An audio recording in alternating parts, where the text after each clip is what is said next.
आपने अमिताभ वाजपेयी जी के द्वारा रखा गए कटौती प्रस्ताव में मुझे बोलने का मौका दिया। नगर और नगर विकास ये बड़ा महत्वपूर्ण है।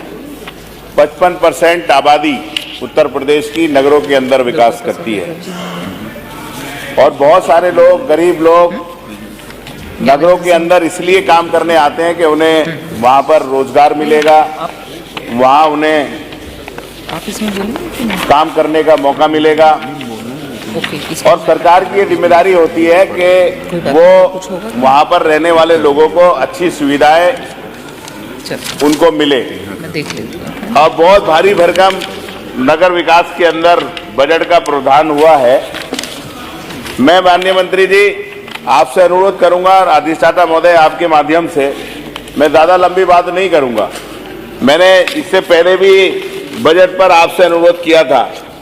अभी आपके विभाग में टैक्स का गजट हुआ है, उस टैक्स के गजट पे आप जरूर विचार कर लें, क्योंकि अगर आप इतना भारी भरकम टैक्स गरीब लोगों पर लगा देंगे तो निश्चित तौर पर वो गरीब लोग रोजगार करने वहां पे आते हैं, जो गरीब लोग अपने बच्चों को वहां पे पढ़ाने आते हैं, उन गरीब लोगों को शहर में आने का कोई लाभ नहीं होगा।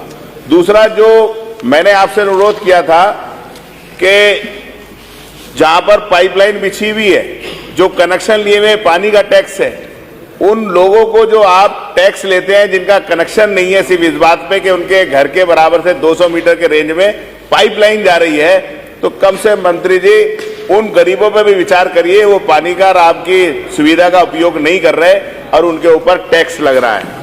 तीसरा, मंत्री जी मेरा आपसे ये कहना है, नगर पालिका नगर पंचायतें होती हैं, जनता नगर पालिका और नगर पंचायत के सभासद और अध्यक्ष को चुनकर भेजते हैं, उनके अधिकार हैं।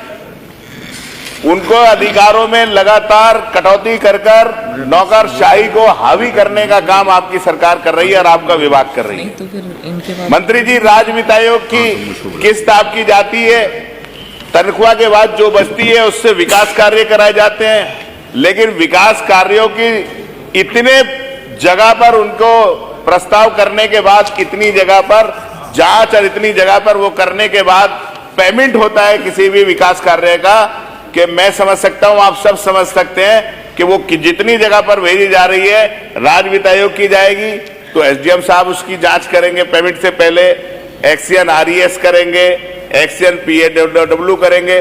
ठीक है, किसी स्तर पे कोई एक स्तर हो जहां पर जांच हो सकती है, वो आप करा दीजिए। तीसरा, मैं आपसे ये कहना चाहता हूं मंत्री जी, आपके विभाग में एक स्कीम चल रही है CMVNY योजना। आपने उसमें अभी लोगों को बहुत सारा पैसा दिया।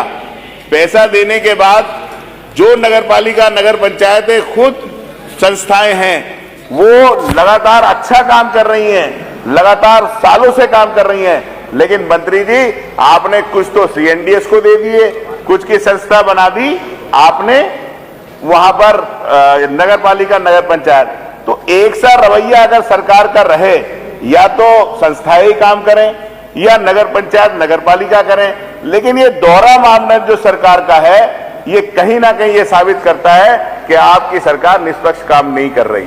दूसरी बात मंत्री जी मैं कहना चाहूंगा, स्कीम से योजना है, आप मुझे बताइए, आप कहते हैं उत्तर प्रदेश को अच्छा करना चाहते हैं, आपने स्मार्ट सिटी बनाया, आप कह रहे हैं स्मार्ट सिटी हम बनाना चाहते हैं। आप मंत्री जी मुझे बताइए कि अगर आदमी के शरीर में एक चीज की आंख की, नाक की, मुंह की कमी हो जाएगी, वो स्मार्ट नहीं हो सकता है। मेरा कहना, अगर स्मार्ट सिटी बना रहे हैं तो सब जगह काम होने चाहिए, सब जगह विकास होना चाहिए। उसी तरह से मंत्री जी, जो आपकी बंधन योजना है, जो आपकी नाला निकासी योजना है, जो आपकी कई योजनाएं आप लोगों ने चलाई हैं, मंत्री जी अगर सपा का कोई चेयरमैन जीत गया है तो वहां पर भारतीय जनता पार्टी के भी वोटर उस नगर के अंदर रहते हैं। अगर वो काम कराएगा, उस योजना का लाभ, वहां पर भी अच्छा मंदिर है, वहां पर भी अच्छा शिवाला है, वहां पर भी दूसरी चीजें हैं, तो मंत्री जी मेरा अनुरोध है कि जब आपका आवंटन हो तो इस बेस पर होना चाहिए कि जहां जरूरत है और जहां निष्पक्षता के साथ आवंटन होना चाहिए, सिर्फ पार्टी बेस के ऊपर आवंटन नहीं होना चाहिए। तीसरा, मैं लास्ट में अंतिम बात ये कहता हूं मंत्री जी, नगर पंचायत नगर पालिकाएं हैं, इतने बड़े सभासद के वार्ड होते हैं, सभासद मेहनत करता है, पूरा गांव सभा के प्रधान को आप मानदेय दे रहे हैं, नगर पंचायत नगर पालिका के मानदेय के क्या यात्रा भत्ता मिलता है 1 महीने में 1000 रुपए, और नगर पालिका अध्यक्ष नगर पंचायत अध्यक्ष को 1 पैसा नहीं मिलता। आप मुझे बताइए अध्यक्ष जी, जो सभासद रात दिन मेहनत करता है, जो सभासद दिन रात जनता के बीच के अंदर रहता है, लेकिन अध्यक्ष जी उन्हें मानदेय नहीं मिलता। मैं इससे मांग करता हूं कि वो सभासद MP MLA हवा में लोग जीत जाते हैं। अभी हवा आई तो आप लोग जीत के आ गए, कल हवा आएगी तो हम लोग भी जीत के आ सकते हैं, लेकिन सभासद वही जीत के आता है जो मेहनती होता है। तो मेरा कहना है कि सभासद का मानदेय 15,000 होना चाहिए और अध्यक्ष का भी मानदेय होना चाहिए, जिससे वो लोग अच्छी तरह से विकास कार्य कर सके। दूसरा मेरा कहना है कि अगर अध्यक्ष किसी पार्टी का जीत जाता है और सभासद नहीं जीत पाता तो वो उसके वार्ड में काम ही नहीं कराता था।